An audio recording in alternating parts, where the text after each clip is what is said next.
Hi, this is Dr. Marco, the health tip this week. It's a follow-up of one of my workshops. I just recently did what we call the Chocoholics Anonymous, or the Healthy Chocolate Workshop. And when I was watching the video that I filmed of the workshop, one of the questions, we got into the topic of gluten problems, gluten insensitivity, leaky gut. And one of the questions from the crowd came in and says, why do different people respond differently to gluten? What's the difference, and why are some people really bad reactors and others not? And when I watched the answer, because I get excited and there's a lot of things I want to talk about, I talked about certain things, but I didn't really get to the answer. So I wanted to use this as a teaching point. So there's a couple of things. I'm going to talk about a few things here. Some of the things I've already mentioned in a previous video, and I'll mention where to go look for that. So some of the things about gluten, because as I mentioned in the workshop, when we were kids, people our age, when we were younger, we didn't really hear about this as a thing. And so why did it come up, and then what happens with the leaky gut and all that kind of stuff. It's a big complicated issue, and I'm going to talk about it in simplified little parts, and it never gets the whole big picture, but these are just some of the things. So when she was asking what makes some people more sensitive. So when people do have problems with gluten, gluten itself, I want you to think about the problem is actually more with grains, not just with the gluten.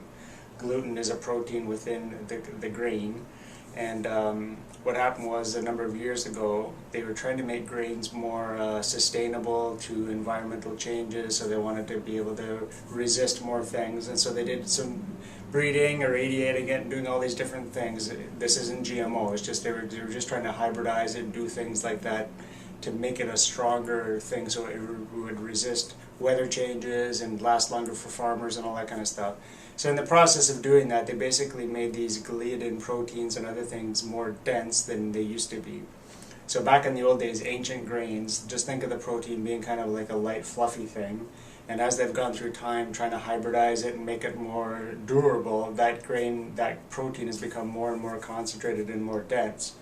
And not to get too complicated about it, when humans reproduce, we have 23 pairs of chromosomes, and when we make a baby, the baby still has 23 pairs of chromosomes, and that 23 just keeps going on and on. But when grains are kind of crossbred, they were starting like with 8 or 12 or 6 or 16 or whatever it is, and now there's like 48 chromosomes, so they just keep adding more chromosomes as they're hybridizing it, and it just becomes a bigger, stickier mess, basically. So that's part of the problem, is that the protein is more dense and harder to digest. And when that's a problem, it can become an irritant. But it still has to get into your blood system to really be a problem.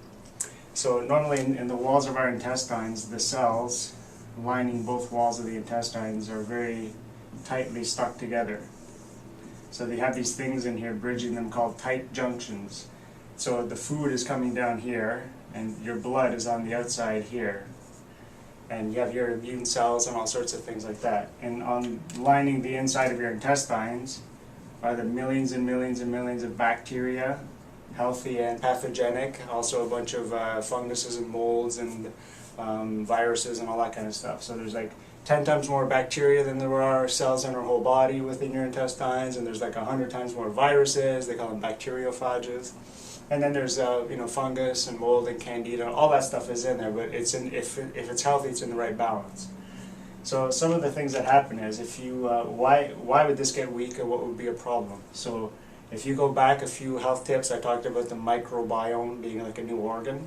So if that's healthy, then you're healthy, and you should have good healthy walls. What can start that problem off? As I mentioned in that video, if you go back and look at it, being born through cesarean section is one of the worst starts for people in life, because most of the people will get their start of their probiotic colonization from their mother's vaginal canal, basically. So as they're coming out the vaginal canal, the baby actually gets colonized by mom's probiotic bacteria. Go back a few generations, if you go way back, there wasn't antibiotics, and people's microbiome didn't get messed up. If you've ever taken one antibiotic, you've already destroyed the balance of that. So if mother had already taken a few antibiotics in the course of her life, her microbiome, even if the baby was born vaginally, might not be optimal. And if the baby's born vaginally, even worse, because the baby's just basically getting like staphylococcus and streptococcus from the abdomen, or the hands of the surgeon, that kind of thing. Whoever's been in the room for the last 10 or 15 minutes, that's what kind of starts to colonize the baby. So if the baby has a bad microbiome right from the start, there's a problem set up there. When they start introducing the first foods, if it's not breast milk, even worse, you could be throwing in something like formula, which might have genetically modified ingredients, corn, soy, high fructose corn syrup. All those things are extremely damaging to the lining, and what happens is this starts to get inflamed.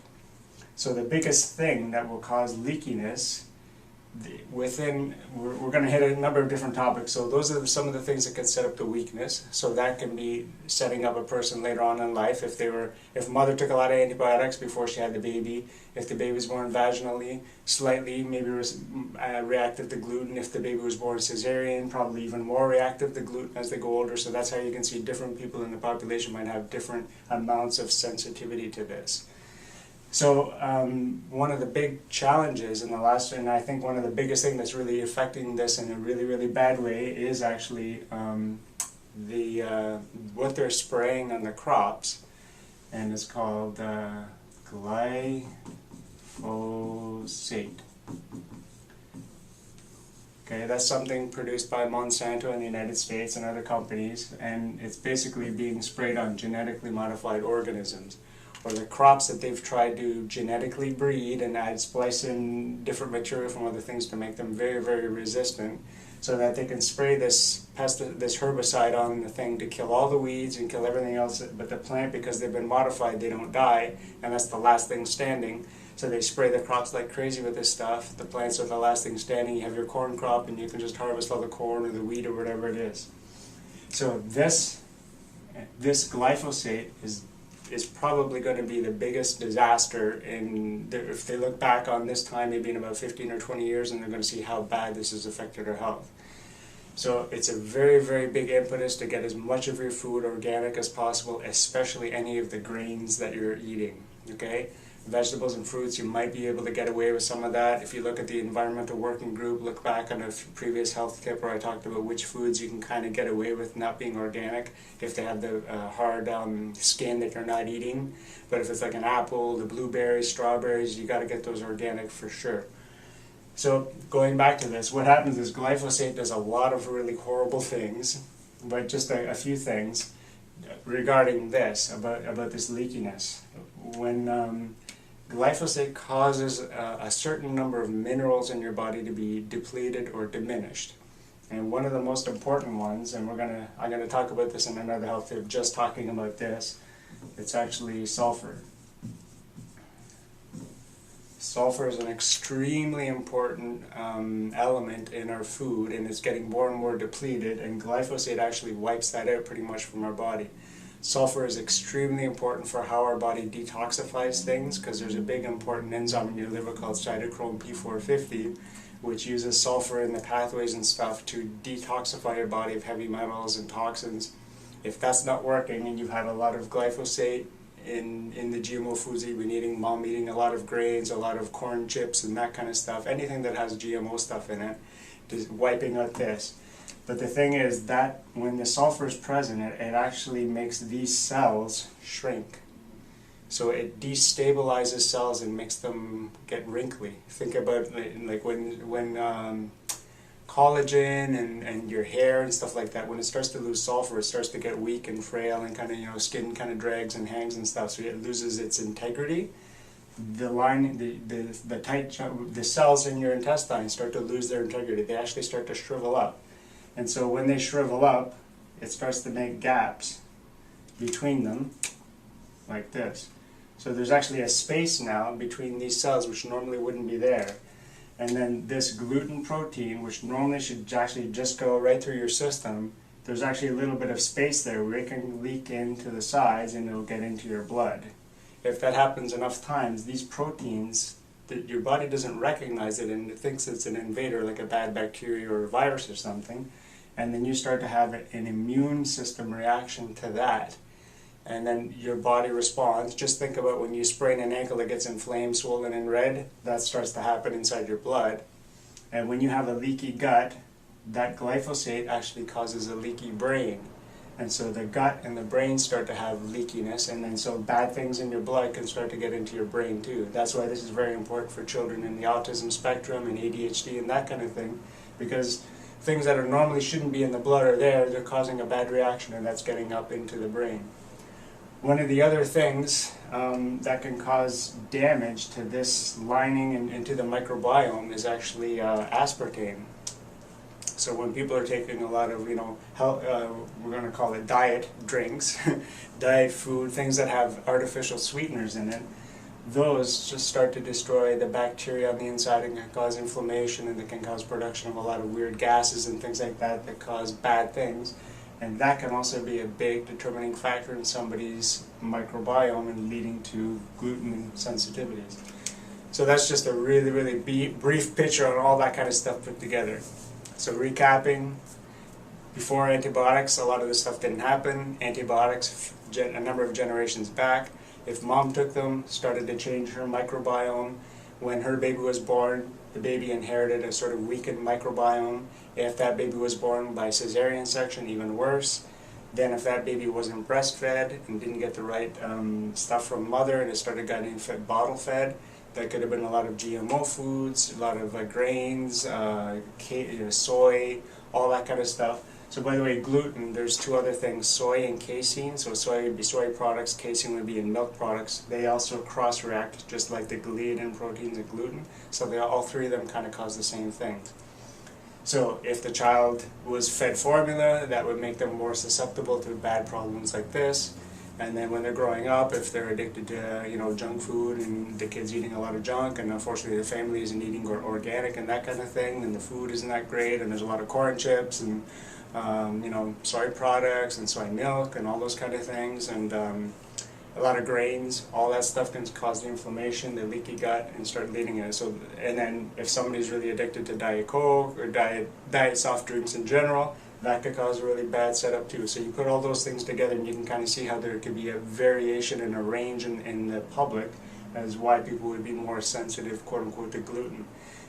I can eat pastas and all that stuff and breads, and it doesn't bother me at all as far as I can tell. It's probably still causing a problem in my system, and I'm avoiding it as much as possible.